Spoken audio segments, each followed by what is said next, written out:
Very good morning.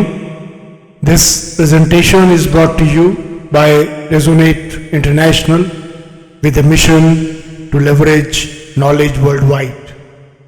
The topic being covered is the UN at crossroads. Will it rise or fade in a world on fire? Ladies and gentlemen, since its founding in 1945, the United Nations has symbolized hope for a world scarred by war and conflict. As the premier global institution for fostering international cooperation and promoting peace, the UN was tasked with maintaining global order and preventing future conflicts. Yet, nearly 8 decades later, its relevance is increasingly questioned.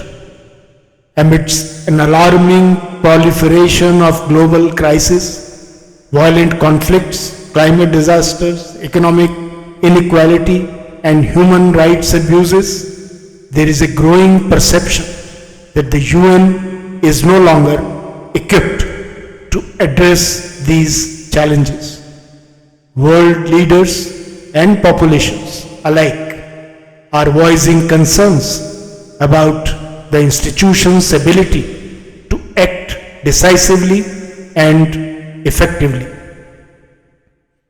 Over the years, the UN has made significant contributions to global peace and development. UN peacekeeping missions have prevented the escalation of conflicts in countries such as Sierra Leone, Cambodia, and Namibia. These missions helped stabilize regions on the brink of collapse, demonstrating thus that the UN's capability for conflict resolution is effective. Humanitarian agencies like UNICEF and the World Food Programme continue to provide life-saving aid to millions globally. In 2022 alone, the World Food Programme fed more than 100 million people across 80 countries, while the UN development initiatives have helped lower poverty rates and promote education worldwide. However, alongside these successes lie significant failures. The UN's inability to prevent the Syrian civil war, which has claimed over 500,000 lives, and the continued devastation in Yemen, which has left millions on the verge of famine, are testaments to its limitations. In these cases, political deadlocks, especially vetoes by permanent Security Council members, have crippled decisive action.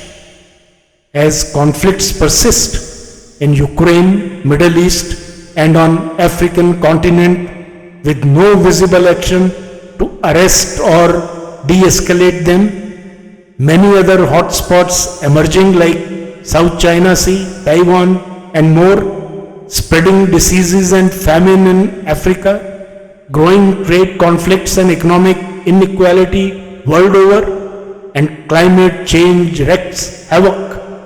The UN's credibility is being questioned, and the world is left wondering, is the UN still fit for the purpose? Recently, high-profile global leaders have voiced their dissatisfaction with the UN's ineffectiveness. Speaking at the 2023 UN General Assembly, India's Foreign Minister had remarked, if it is unable to address the concerns of the contemporary world, then it risks becoming irrelevant, unquote. His comments reflect growing frustration, particularly from emerging powers like India, which feel that the UN remains dominated by outdated post-World War II power structures. Many argue that the Security Council's composition no longer represents the geopolitical realities of today's world. Similarly, Israeli leaders have expressed their discontent, accusing the UN of a biased stance in its handling of the Israel-Palestine conflict. In a pointed statement in 2023, Israeli Prime Minister said, and quote, "The UN has lost its moral standing when it signals out Israel while ignoring terror and tyranny in other parts of the world," unquote. Such harsh criticism signals that disillusionment with the UN is spreading even among nations that once viewed UN as an essential forum for mediation and diplomacy. Unfortunately, in recent times, these criticisms have grown further, and this is a cause of increased worry. As the UN struggles to maintain its influence, new regional and issue-based alliances are filling the vacuum.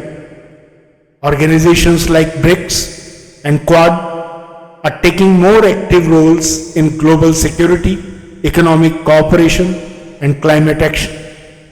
The emergence of these groups reflects growing dissatisfaction with the UN's inability to respond swiftly and effectively to crises.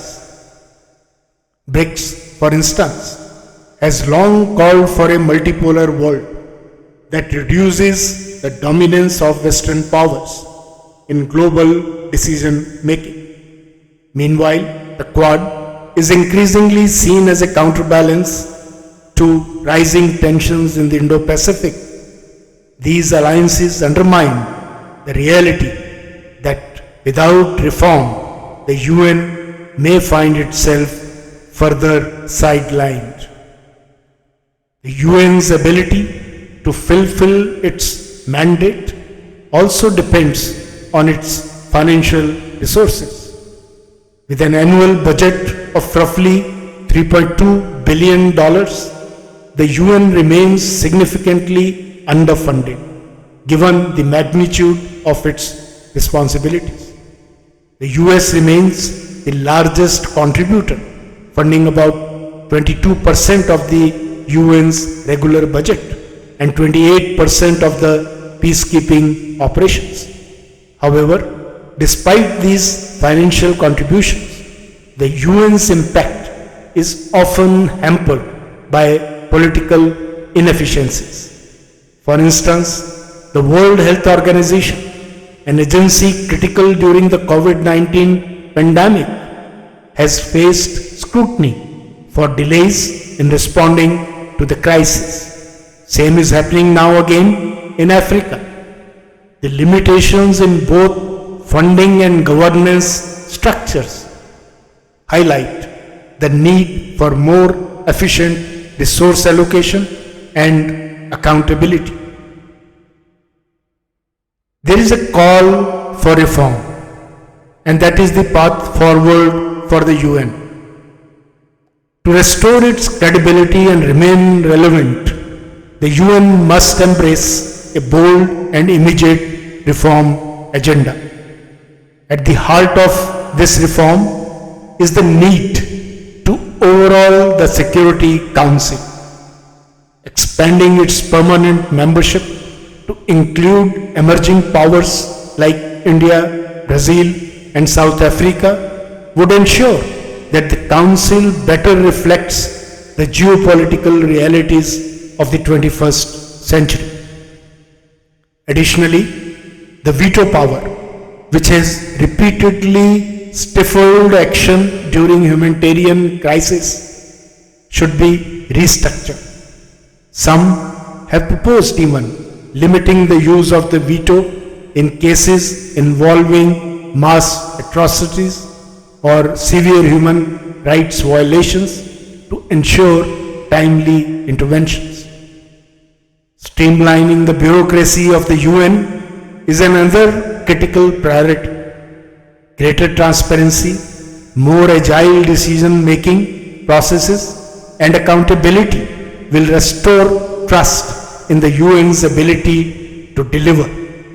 Equally important is prioritizing conflict prevention, addressing the root causes of conflict through diplomacy, mediation, and development efforts rather than relying on post-conflict resolutions that often come too late.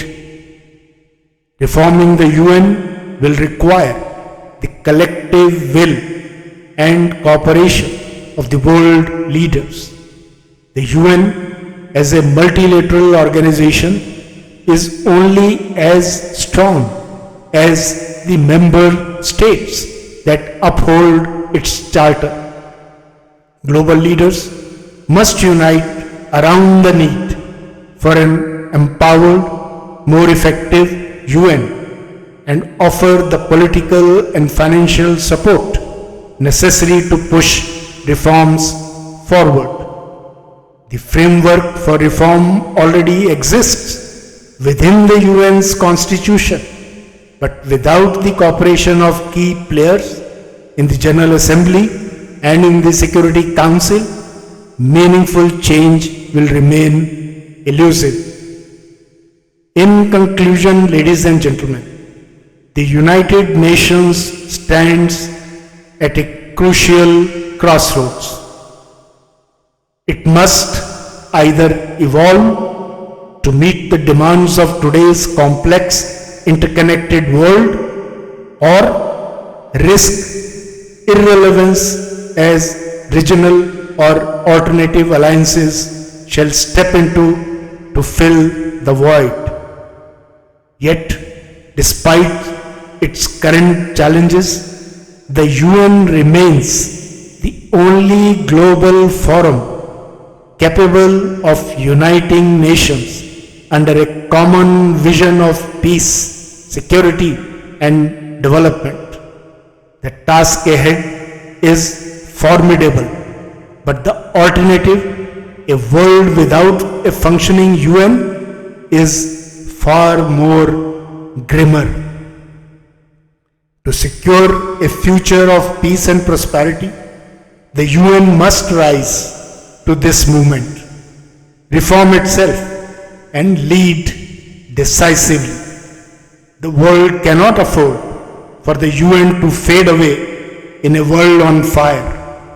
The time for action is now.